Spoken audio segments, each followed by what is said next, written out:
আমরা সবাই অনেক খুশি। কি খুশি না নাকি? আমরা তো অবশ্যই বৈধ হয়েছে, একদম খুশি, একদম আমরা অনেক খুশি আর কি।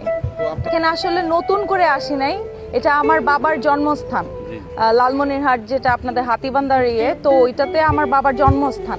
তো আমরা ওই এলাকায় যেহেতু অনেক আদর সম্মান পেয়েছি, ওই এলাকার মানুষ না হয়েও রংপুর একে ছিলাম আমরা, তো এটা তো আমার বাবার জন্মস্থান, আমার দাদার বাড়ি। তো এখানে তো অবশ্যই মানুষের ভালোবাসা, নারীর টান থাকে, ওইটা তো অবশ্যই পাবো আমরা, আরো বেশি আশাবাদী।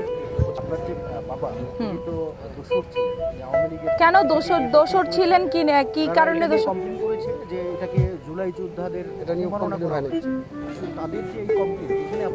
আপনি কোথায় দেখলেন এই কমপ্লেন করেছে? আচ্ছা আচ্ছা, কি বলেছে আবার একটু কোয়েশ্চেনটা করবেন। কমিশন থেকে নির্বাচনী যেই আচরণ টাচরণ এসব থাকে, এখান থেকে তো জাতীয় পার্টিকে নির্বাচনই করতে দিত না, তাই না? আর আমার তো মনে হয় জুলাই আন্দোলনে জাতীয় পার্টি একটা অংশ ছিল যে আন্দোলন করেছে ওনারা ইসের থেকে, আপনাদের ছাত্রদের পক্ষে ওনারা আন্দোলন করেছে। তো এখানে দোষর বললে তো আর হলো না, এই হলো ব্যাপার।